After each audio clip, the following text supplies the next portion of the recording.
One of modern times' most versatile and inquiring minds was that of Alexander Graham Bell.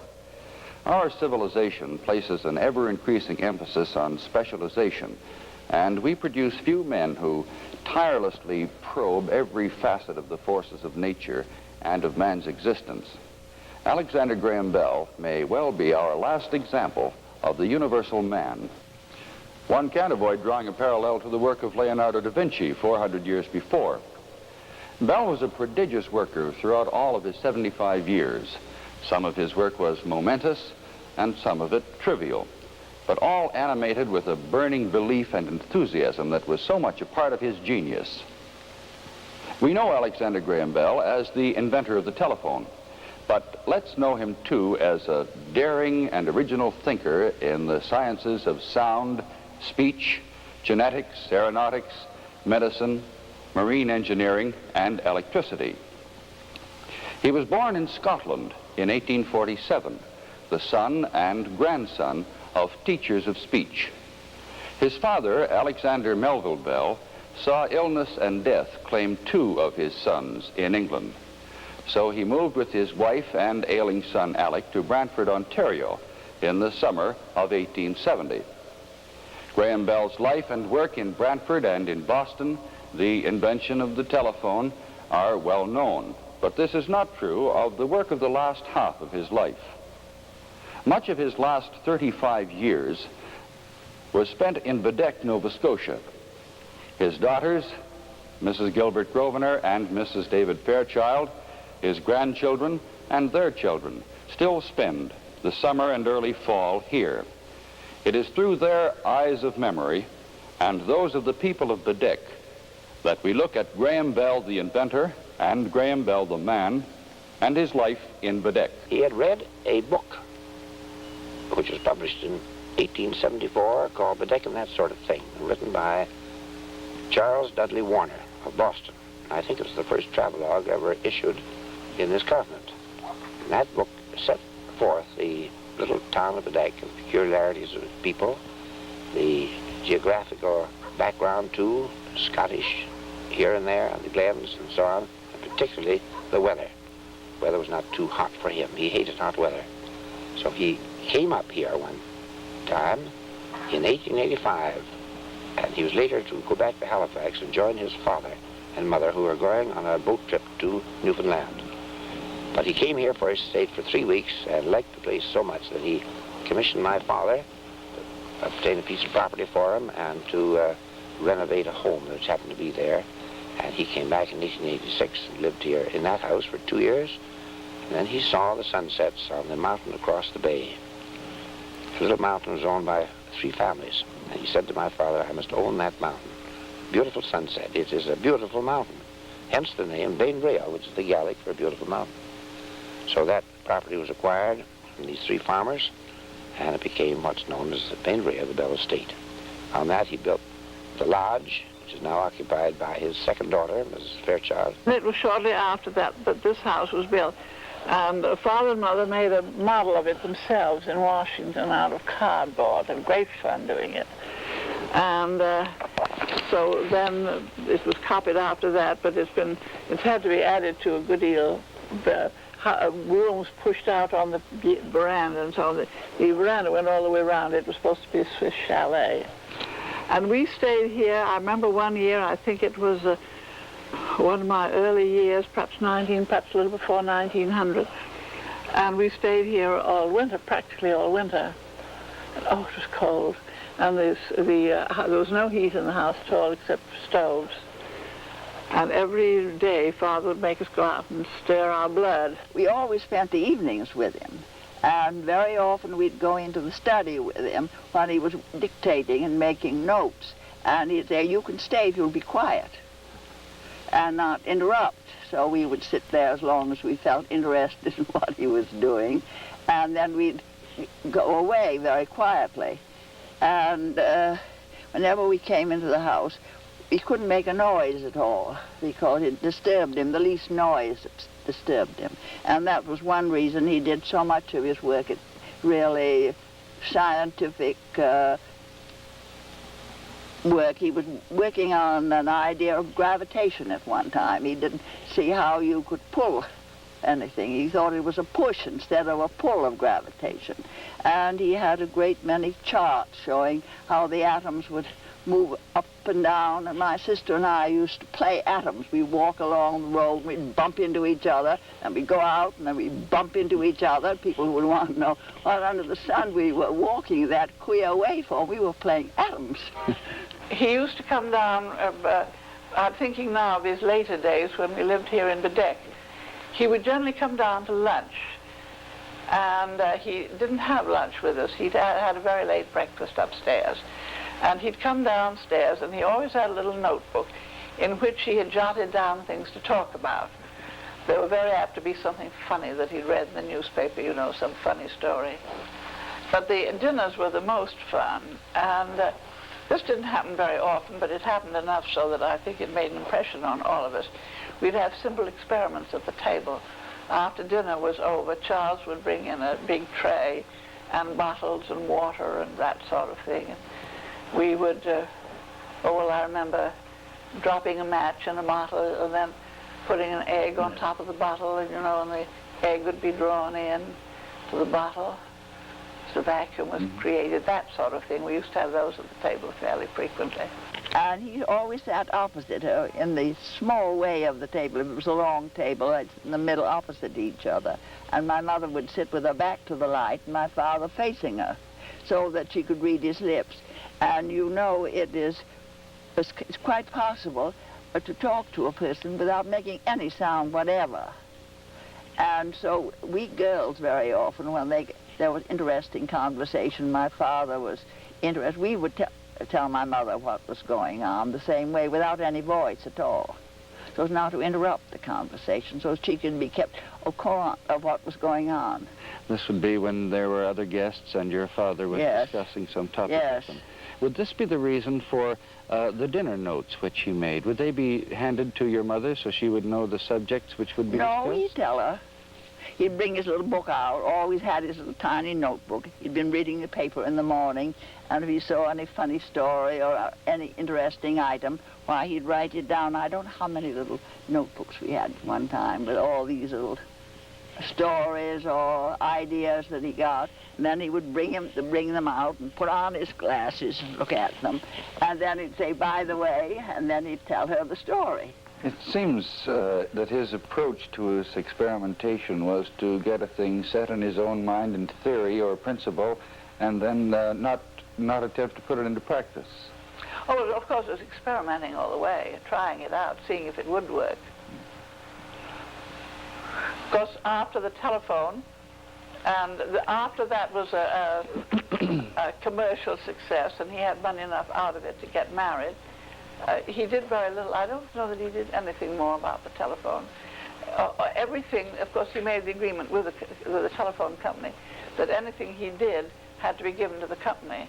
And that sort of spoiled the fun of it, you know. And I don't think he did anything more with the telephone. Then by the time he came up here, he was interested in aviation. And he started with kites of various sizes. And I'm perfectly sure everybody in Baddeck thought he was plumb crazy. This distinguished gentleman flying kites on the hillside.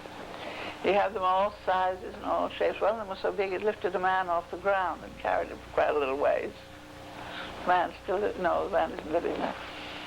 And then, let's see, then of course he was interested in that, and then he was always interested in heredity. And he had his flock of sheep on the mountain that he was experimenting with. And he had the idea that he could produce perhaps a flock of sheep that would always bear twins. And that he thought was associated with the number of nipples a sheep had. So that went on for years and years and years. And he produced a flock of sheep that practically always bore twins. And the ewes practically always had 6 nipples instead of 2 or 4. But the trouble was that there were such tedious records to be kept, and it was very difficult to get anybody who could keep them satisfactorily. Working so much in fundamentals as he did, your father must have been a great lover of nature. Oh, yes. Well, it depends on what you mean by nature. I don't think he cared particularly to know one flower from another or a bird from another, but he loved to be out of doors. And when he was a younger man, I remember particularly when we first lived in this house, you see, he was quite young then. He must have been in his middle 30s, I guess. And he loved at night to put on a bathing suit and shoes and roam all over the place at night.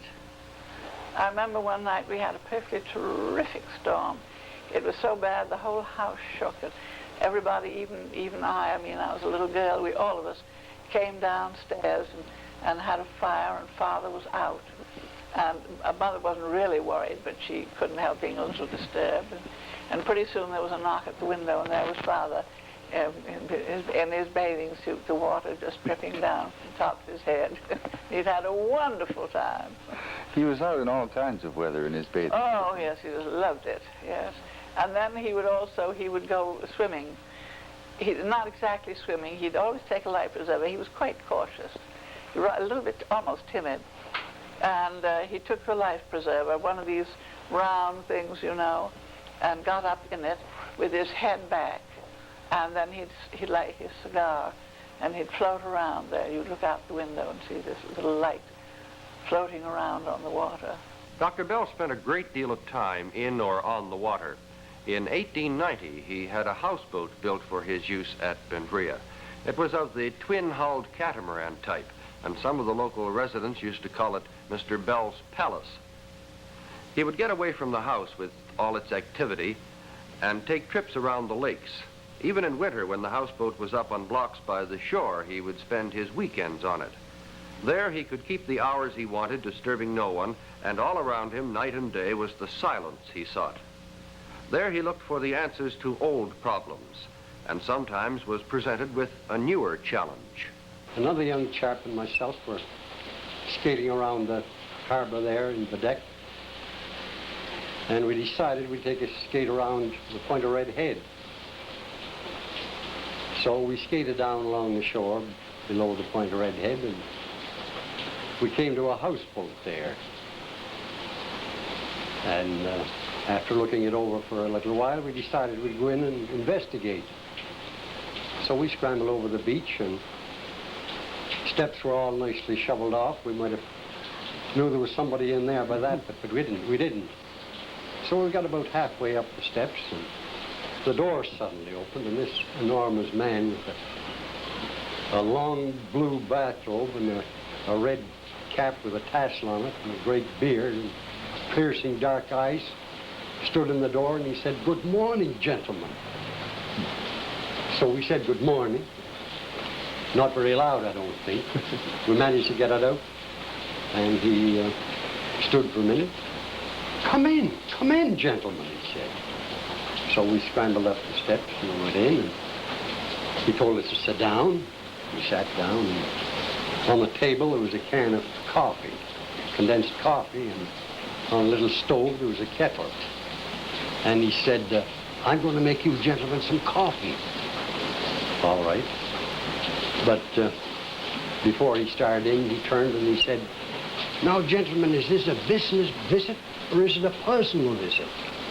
Well, I said, "Yes, sir," and the other fellow said, "No, sir." "Well, which is it? Yes or no?" "Well, it's a visit," I think he said. But anyway, he made some coffee for us, and then he went over to his desk and he sat down and he said, "I'll turn my back to you so you can enjoy your coffee." So we had some coffee and crackers and cheese, and he turned around and he was very interested in our skates. He looked them over and he asked a few questions, and he said, "When I was a boy, we didn't have any skates, and we didn't have any money to buy skates." Well, that was all right with us, of course. Now, he said, he asked us a few questions first about how we got our momentum on skates. He asked, "Do you push yourself and then let yourself glide, or do you keep your feet going all the time?" Well, we told him as good as we could how we'd done it, and then he asked us if we'd mind skating out on the ice in different angles in the wind. So we started out, and he came out with his notebook. and he was marking something on his notebook. And when he'd want us to turn, he had a word, hoy, hoy. He had a deep, booming voice. You could hear him for miles. So we turned back, and then he'd let us go in another direction. So after about a dozen trips, we got quite a way out, and my partner turned to me and he said, I think this fellow's trying to play us out. We better beat it while we've got the chance. So I said, no, I don't think. He said, we'll go in and see what'll happen. So we skated back, and we came into the houseboat, and I can't just recall what conversation we had, but anyway, it was a Thursday morning, and we should have been in school. So he patted us on the back, and he said, this is Thursday morning, isn't it? Yes, sir. A lovely day, too, isn't it? Yes. Not a very nice day to be housed up in school, is it? So we made our escape then, or as we thought it was escape. We were very glad to get away. That was my closest contact with him. Of course, I worked over there for about 18 years, and I saw a lot of him, and saw different little things he'd done, but that was my chief contact with him. What did the people here in the village think of him conducting all his experiments with the skating and his kites and things like that? Well, to be truthful, they were old Scotch, and a lot of them thought it was all nonsense. A lot of them did. Of course, everybody loved him, everybody that ever was in contact with him. But those experiments and things he'd say, for instance, one time at a club meeting, he said the day was coming when you could leave New York in the morning and be in London in the evening. And I remember one old man who said, when we got outside after club was over, did you ever hear such nonsense in your life? But it came to pass, all right. And anything else he ever done. A lot of predictions I heard him making at those clubs come to pass. Yes, that's quite true. He became interested in the air itself. Very little was known about the action of the air in regard to wind pressures and currents and that sort of thing. So he became interested in exploring the upper regions by kites. So he formed a little association of his men and himself to build these kites and to fly them. I remember as a little boy being on the hillside and running after those men who were holding the strings, and was intensely interested, as a young boy would be, in kite flying. Our work was covering the cells of which the kites were made. We were given a cell like this and a piece of cloth, this diamond shape, and our work was to sew that on the sail, to stitch it down here and all around so that it wouldn't blow off in the wind, and then stack them up in this way in 50s. So that in the course of a summer, we'd sew many thousands of them. There were 5 of us the summer I was there. There was one elderly woman and 4 young girls. 2 of us were between classes in the summer from Baddeck School. Now, we were paid at the rate of 2 cents a sail to cover them, so that our wages depended on how many we covered. But we found it easy enough to cover 50 and make $1 for the day. Then these cells were put together. The purpose of covering them, of course, was to catch the wind. And they were put together, as in this kite behind me, so that when held a certain way, they caught the wind and flew up into the air, and Dr. Bell tabulated the results. And that went on in bigger and bigger machines, and finally we got a machine called the Signet, which I think was built of 3,300 cells. And with that machine, a man was placed in the center of it. It was towed behind the local boat here, the Blue Hill, and was launched off of a catamaran at the proper time and ascended to a height of 168 feet, and then showed signs of diving. And the next thing we knew, it had slipped into the water, and the man was rescued, and the plane was pretty well smashed. That was pretty much the end of the tetrahedral construction. Then, from then on, we began to think more in building what are known today as the conventional plane, that is, with surfaces rather than with individual cells. And as we went on that year, that was 1906, 7, in the fall of 1907, we'd come in from kite flying one day, I remember. It was cold and we were wet, and we were sitting in the big room in Benria Hall. And we'd just come in from having dinner, as I remember it. And Mrs. Bell came into the room, and here was the coal fire going, the coal oil lamps going, the big fire, very cozy. We were all sitting there smoking. And she made the suggestion that now that Mr. Bell had with him 2 young engineers, of doubtful promise, I might say, as engineers, that it might be well to think of trying to hold them with him in carrying on his experiments.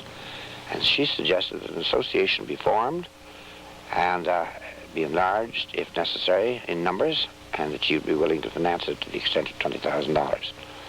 So Mr. Bell was much startled by this. He left the room, went up to his study, returned in about an hour and said he had thought the matter out and he was prepared to go ahead with it. He thought it was a wonderful idea. And so the idea of the Aerial Experiment Association was conceived at that moment. And the papers were drawn, and it was done on a purely a legal basis too, I might say. And Mr. Bell, being very theatrical in his thinking, decided that he would make it an international document. So on October the 1st, 1907, we went to Halifax, and there these papers were attested by the local justice of the peace and also by the representative of the American government, the Consul General, who resided in Halifax. We had a little banquet and the speeches were made and so on. I remember it was a very delightful occasion. There we had been joined by Thomas Selfridge, Lieutenant Thomas Selfridge of the United States Army, who was allowed to remain on our staff by the then President of the United States, Theodore Roosevelt, who was his commander-in-chief, because it was considered that he could gain information which might be of extreme value to the American government later. And we were also joined by a young engine manufacturer by the name of Glenn Curtis, who had been making motorcycles, and he knew more about gasoline engines than anybody we'd ever talked to. So the association was then formed, consisting of those 5 members, as 4 younger men and Graham Bell as chairman. And the association continued experiments at Baddeck then, with the huge kites at first? They did at first at Baddeck until the winter set in and it was difficult to get supplies, tubing and so on. And then we decided to move to Hammondsport, to the little factory that Curtis had, where we could obtain supplies and probably more skilled workmen for certain parts, certain things. So we arrived there on the 24th of December, 1907, and we set up there for a period of about a year. And there we built 4 machines, all of which flew: the Red Wing, the White Wing, the June Bug, and the Silver Dart. All made notable records and made notable contributions. And it was there that the aileron was invented and first applied to the aircraft, which is universally used now for lateral balance, and also the tricycle undercarriage with a steerable front wheel. Those 2 items were incorporated, by the way, later in the patent. But we uncovered this patent for the use of the world when the United States entered the first war in 1917. Is it just coincidence that there were 4 active members, we'll say, other than Mr. Bell, who were actually working on the aircraft, and 4 aircraft built? Did any one man have a little more responsibility for the design of an aircraft than the other? Well, I would say only in theory. Bell was a man who liked to encourage and to give credit to people, particularly youngsters. And his idea was that each machine should be named after each one of us. So the Red Wing was named after Selfridge, and he was had the final say in any little designing. And the second one was named after Baldwin's White Wing, and he also had the final say in any little changes. And so on up to the Silver Dart, which happened to be named after me. I was last, but I was the youngest, so I suppose it was quite in order. And I had the final say on any slight changes which we might have made as a result of the previous experiments. Well, it was in the winter of 1908 to 1909, about January of 1909, that you came up here to Baddeck. Had the association been dissolved at that time? No, the association came up here because I think Mr. Bell decided that as the association was composed of both Americans and Canadians, it would be nice to have a flight of one of the machines on British soil. So the Silver Dart was brought up here in the fall of 1908, and the engine finally arrived, it was assembled, and it just happened on the 23rd of February that everything was in order. And as I had done, I think, most of the flying of machines previously, I was the one that was to fly this machine. So I took her off on the 23rd of February 1909, and it just turned out that became the first flight in the British Empire. What are your memories of that day? Oh, I don't know. I think that, you see, I'd made probably 150 flights prior to this in Hammondsport, various machines, and the flying machine, the Silver Dart here, really was not an innovation in regard to my feelings or the geographical position of anything of that sort. It was just one of those, another flight. And I remember getting into it and going out for a trial flight first, because she'd just been assembled. It was common in those days, and is today, to make a trial flight. And I made this little flight, about 60 feet high, 3/4 of a mile across the bay, and turned around and came back and reported to Dr. Bell that everything was in order. It was then he said, "Oh, my boy, this may have made history. No more flying today." Then he took us all over to his laboratory, about 125 to 30 people there. And there he had prepared in advance sandwiches, coffee, and tea, and raspberry vinegar, which was a favorite drink in those days. And he made a very wonderful little address, which has a historical background and is today of historical interest. And the book was signed by all of those who had witnessed the flight. That book, I think, is in the Bell Room in the Hubbard Memorial Building in Washington today. And those are the witnesses of that first flight. But as far as any particularly enthusiasm or excitement was concerned, I don't think that was there at all. I'd made so many flights before. People who were there to see this thing, of course, they didn't think the thing would fly at all. Couldn't conceive of this contraption taken to the air. They were on skates and horses and sleighs and on foot and so on. The school had adjourned. It's a matter of very great interest.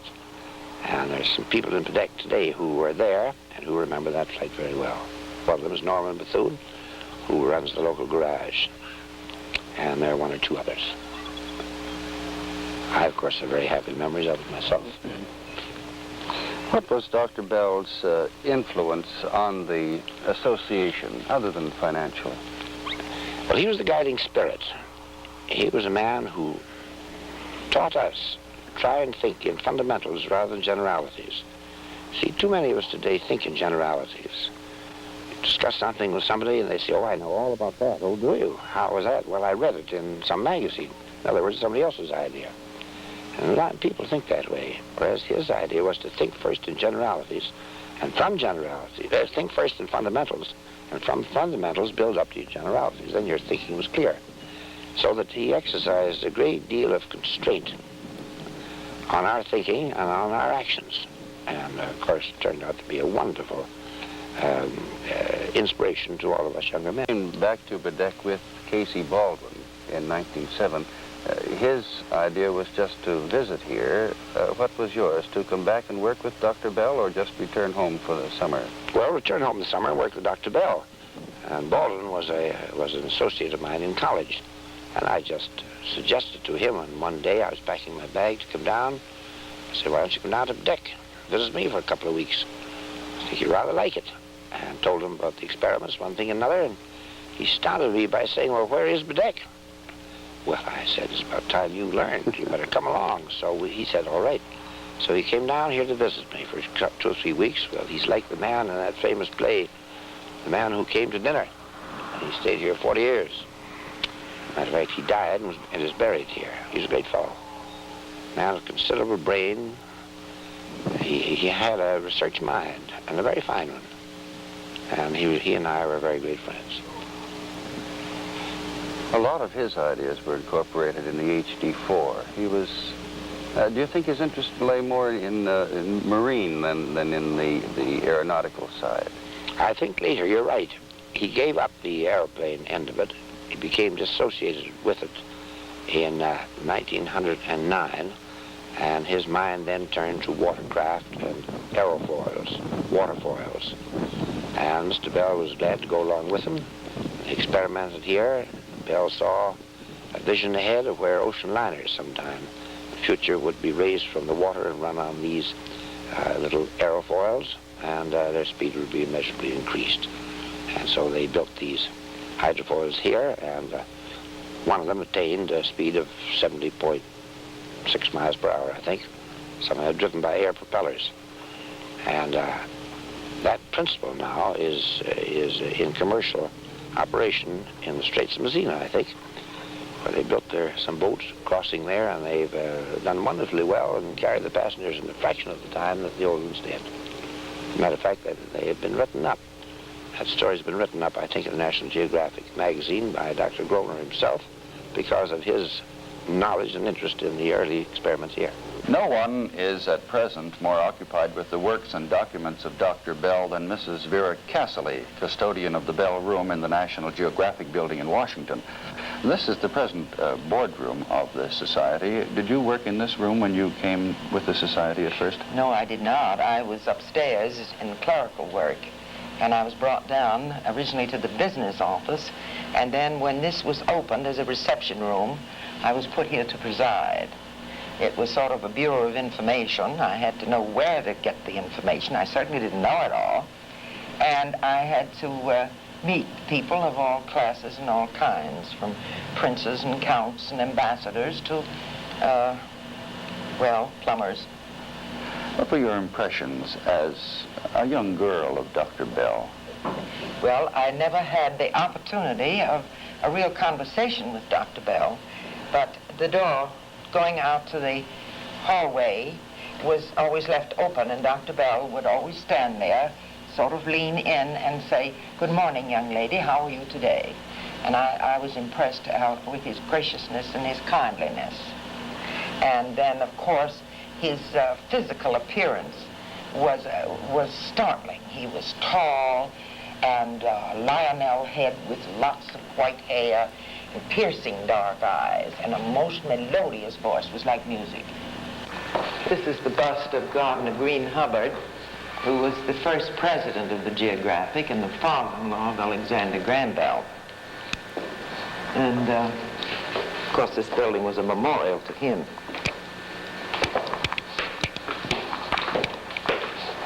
Now, this is the Bell Room in here.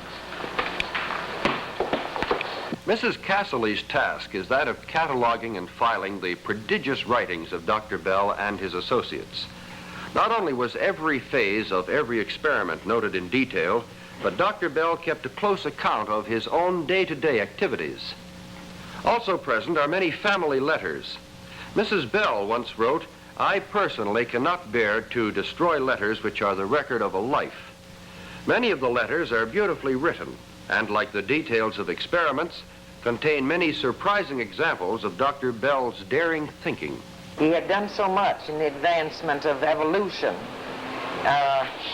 His breeding of the multiniffal twin-bearing sheep, for instance. And the thought occurred to him that if we breed forward, why not breed back? And it could be done, and get the three-toed horse. And I became so engrossed with that, I felt that if I looked out here on M Street, I'd surely see a dinosaur going down the street. I didn't dare look. I just was in another world. The Bell Room is located in the Hubbard Memorial Library, and it was here and at his home in Washington that Dr. Bell entertained many of the outstanding explorers, scientists, and world leaders in other fields of endeavor. Although not one of the original founders of the National Geographic Society, he soon became closely associated with it and was the spark behind its growth. He felt that there should be more knowledge and understanding of each other among the peoples of this world, and saw the Society and its magazine as vehicles toward furthering this end. Mr. Bell was an omnivorous reader. He was very interested in foreign countries. He traveled widely, and he felt that geography should be made interesting, and he thought that a geographic magazine would if properly edited, become widely read, and perhaps eventually bring in the revenue for the society, so the society could send out exploring expeditions. And he called me here to see if I could carry on his idea. Well, the growth of the society from 1,000 members in 1888 to more than 2.5 million now would somewhat support his ideas then. I retired after 55 years. I was editor. I had control from the beginning. My title was assistant editor for a year, and then managing editor for a year, and then I was made full editor. And I was full editor for 53 years. Then I retired, and a gentleman who had been associated with me for over 45 years, I recommended be made president and editor in my place. I was made chairman of the board of trustees, and 2 years later my son was made editor and president. And he has, I can say, has produced a very interesting magazine. And even here, the majority of the pictures we have, the photographs of Dr. Bell's life and his experiments at Baddeck, were taken by you. Well, that's all the family pictures were taken by me, and some very fine pictures of the hydrofoil were taken by me, and there's several hundred of my pictures in that collection. The pictures mentioned by Dr. Grosvenor are displayed in the Alexander Graham Bell Museum at Baddeck. This museum also features hundreds of displays dealing with Dr. Bell's accomplishments and experiments. In association with Casey Baldwin, he experimented with the hydrofoil craft. This resulted from a visit to Italy where they saw Forlanini working on the hydrofoil principle, and consequently the construction of 4 boats, or hydrodromes as Dr. Bell called them, followed, hence the abbreviation HD in the series. Considerable time and money was expended on the HD-1, HD-2, and HD-3. This research is still being carried on by the United States Navy and Canada's Naval Research Establishment. The hydrofoils were ladder-like devices which were fitted to the forward sides and sterns of marine craft, increasing their speed substantially by lifting the hull above the surface of the water. The hydrofoil work of Baldwin and Bell reached its pinnacle in 1919 when the HD-4 set a world speedboat record of nearly 71 miles per hour. One major problem with the hydrofoil, which Forlanini hadn't been able to lick, was that of porpoising. The foil would rise in steps and suddenly drop down again. Boat builder Walter Pino tells how this problem was overcome at Baddeck. Mr. Bell come down to the lab. It was the only day he ever bothered me at noon hour. And we got a set out in one of the shops. Finally got it arranged in a position that we thought we could overcome it. And 2 days after that, we tested it, and it did overcome porpoises. Mr. Bell said that porpoises are extinct animals from now on. How was he to work for, Mr. Bell? Well, I don't know of anyone better. I don't think you could imagine any person better than Mr. Bell to work for. Very considered in all things. One day there was some dogs chasing sheep out into the water off what they call the warehouse over there. And just at this moment, Mr. Bell happened to be driving from his home at that point down to the lab. And he saw what was going on, and he went down. And they got one sheep that was still in the water, but they dragged it ashore, and the rest of the sheep were all right. But this one was dead, apparently. So Mr. Bell ordered the men to take the sheep into the warehouse and put it on the table and started work on it with artificial respiration. And finally the sheep's eyes started to move, and before he left, he had a sheep on its feet. Well, at that time, there was no such a thing around here. Nobody knew anything about artificial respiration. There was no such a thing. And among the men, there was an old gentleman by the name of MacLeod. When the thing was over, he said in Gaelic, "This man must be the devil himself. I'm going to get out of here and I'll never come back." So he left. Mr. Bell thought it was quite funny, but anyway, when at the end of the month came, he sent him his check as usual. But the old gentleman was so superstitious that he immediately returned the check. He'd have nothing to do with that kind of a man. But anyway, it just goes to show that what kind of a man he was. I'll tell you a little incident about my father when he worked for Mr. Bell. A short time after he went to work with him, Mr. Bell asked him one day if he owned his own home. And he said, "No." "Well, why?" "Well," my father said, "I have 8 children and I can't afford to build a home." "Well," he said, "you build a home and I'll look after the payments for you." Well, that was a good offer, so he hired some carpenters and got them to work at it and built the house. And the first payment was to come due a year from that time in September. But Christmas rolled around and we always gave his help a personal Christmas present, especially the men who worked in the lab.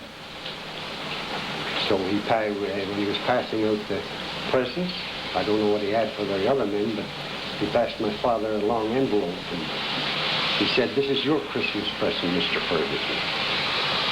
Well, hearing my father tell about it afterwards, he thought it was a check or something, so he took it home and opened it, and it was a deed to the house, everything all paid up. That was Mr. Bell's Christmas present to my father, and that's the house I'm living in today. Well, Bell was a very gregarious person. He loved people. And whether a man was wealthy or poor had no bearing at all on his regard for that individual. Now, in Washington, he had established on Wednesday evenings a well-known institution whereby scientific men and so on came to his house, and there discussions took place, a little something to eat. It was on a very high plane, and it became a very important part of Washington society. So when he came to Baddeck, he thought in the wintertime it'd be rather nice to carry that same principle out here. And all the men who worked in his laboratory and on his farm were expected at his house on Wednesday evenings, where the same sort of thing was carried out. We'd have a very nice time there. We'd have a nice lunch, very plain, nice lunch, and he'd play the piano and he'd have men sing Gaelic songs, anybody that could sing them, and he'd join in the chorus. It's some of the songs that he knew. He didn't have much Gaelic himself, you know, but any few words he knew, he'd join in and sing with them. I recall one evening he lived over the first message that went over a telephone. He placed several of the older men to represent the men that was with him when this message went through. And Mrs. Bell was there, and he told, he spoke about everything that was, as the thing was, the first message. And one thing I remember in particular, how good he acted his part. When this message really went through, it was such a shock to him, he was kind of thunderstruck for a few minutes. He couldn't speak. And I remember Mrs. Bell getting up and kissing him. And she said, "You've done wonderful, Allie." One night I remember my father came back and was very much interested because they had taken the Victrola, which was a wonderful piece of equipment in those days. They had taken the Victrola apart and tried to put it together again. Games were played, billiards, cards, checkers, and so on. And then after the wonderful little supper which was provided, Bell would give a serious talk on something of very great importance in the world. And it stimulated the minds of everybody, and they asked questions, and the evening closed on a very high plane. He had quite a sense of humor, didn't he? Oh, he had a very great sense of humor, and he loved a good story. He used to make notes when he'd hear a good story in his little notebook, and once in a while he'd take it out and tell us this story. And he told them very well. He loved that sort of thing. As I said before, he had a very high theatrical turn of mind. He liked people to be happy, to entertain them if he could. He liked to be entertained too. Wonderful companion. And he particularly loved little children. Little children. And he would go out of his way many times to talk to them, take them on his knee, and to picture to them little tales and things, perhaps fairy tales and so on, depending on their age.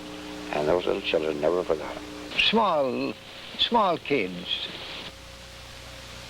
different sizes and ages. They may come around like a bunch of kids do, barge in and start asking a bunch of questions. And I would consider that this would be annoying to Dr. Bell, but it didn't seem to be. He would pay attention to each one of them and to all of their questions. And I think that he noticed that I was a bit uneasy about all this. But after they left this time, he said, McNeil, he said, you should never ignore a child's question. And I says, how do you mean, Dr. Bell? Well, he says, with us, we get used to seeing things done in the same way all our lives. We're on we have the sort of an idea, perhaps, that, well, there's no other way of doing this. There's just the one way, and you never give any other way a thought. He says the child's mind is open. It doesn't know the why or the whereof.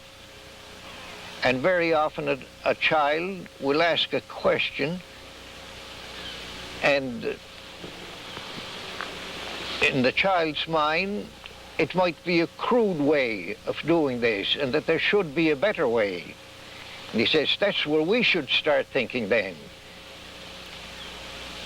We should try and act on the child's questions.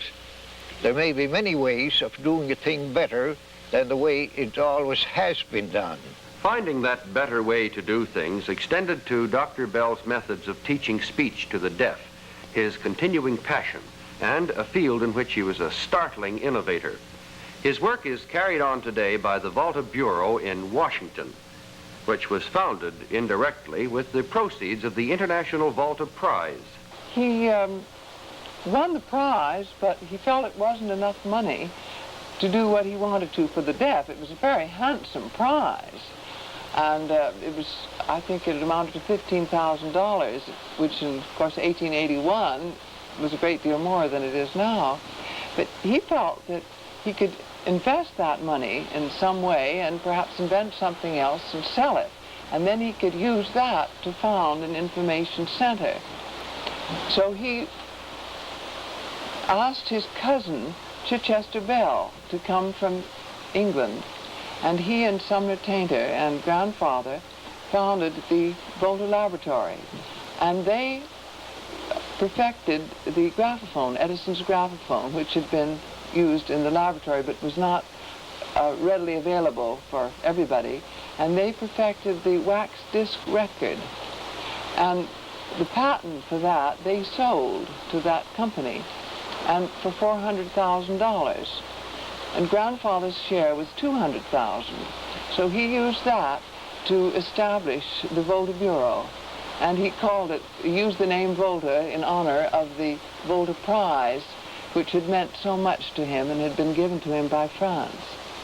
What was the purpose of the Volta Bureau? Well, it was primarily an information center.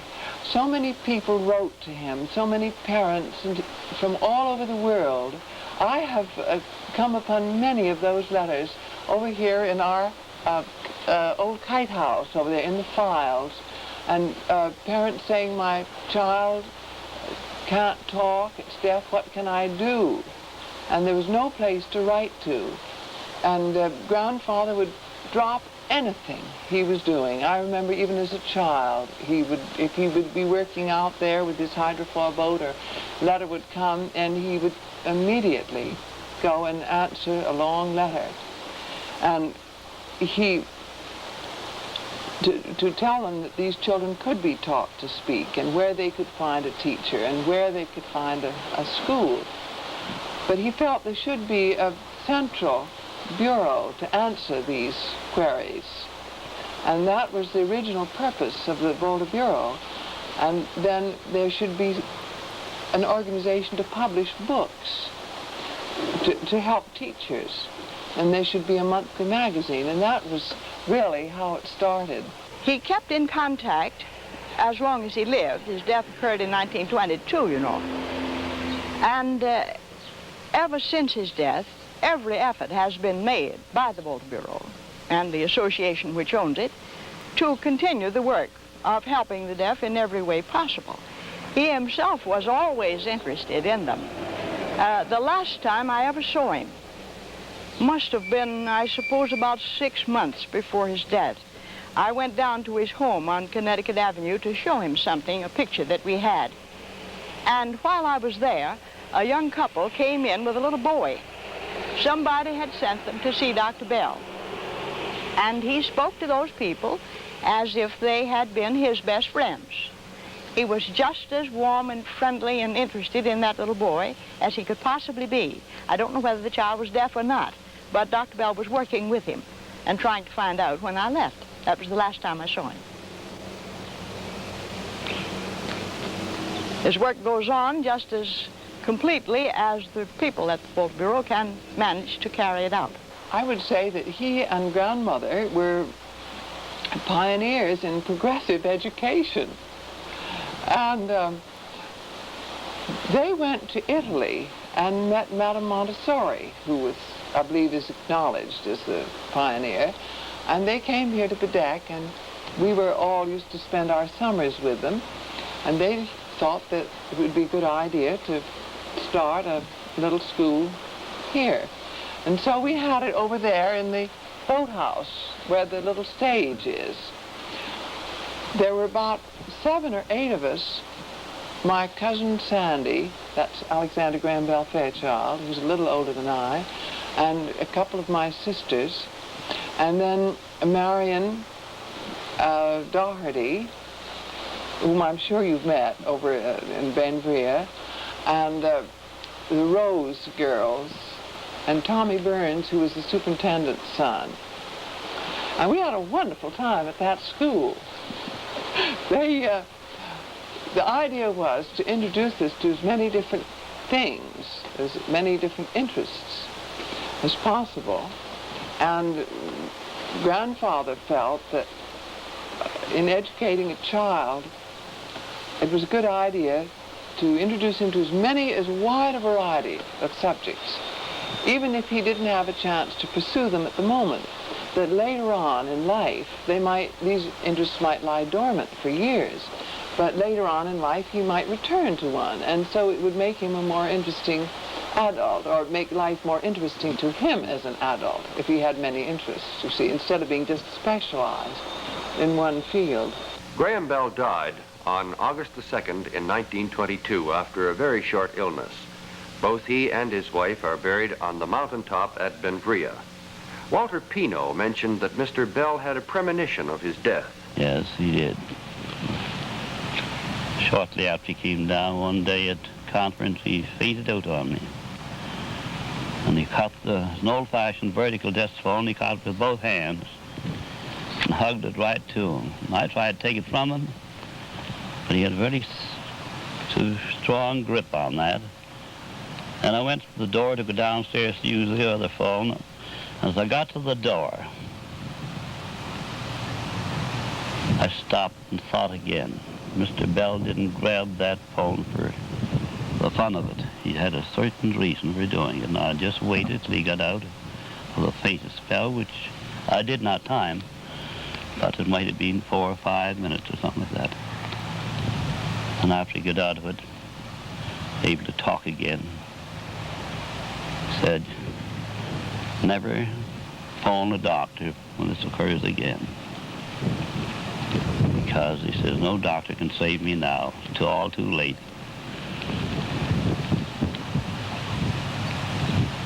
And he slowly revived from that.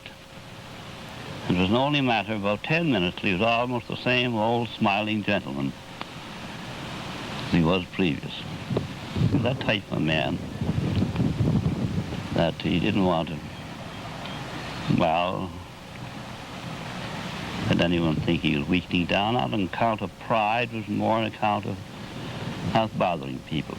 He was ageless. To a child, he was never affected. He was very simple and very direct, and you always knew that he was right there. He wasn't hiding behind a mask or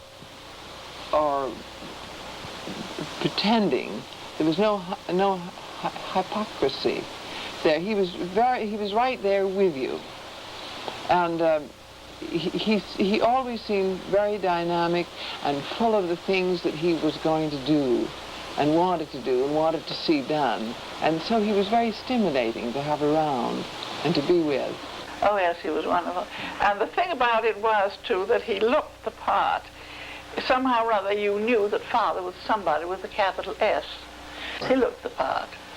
He was tall and broad-shouldered, carried himself very well, and he had massive hair, went back from his forehead, and heavy eyebrows, and a full beard, and moustache. And the funny thing about his hair, if he didn't feel well, you could always know because his hair would lie flat on his head. So I don't know what that was, but when he felt all right, then his hair would stand on end. Oh, he was a wonderful man to me. I think Bell was one of the greatest men of the century in regard to what he gave to humanity and the manner in which he gave it. The teaching of the deaf, his knowledge of things, his international knowledge, and so on. And he gave all this to the deaf, to the people freely. And I think he was regarded all over the world as one of the greatest men produced in his century. No doubt about that.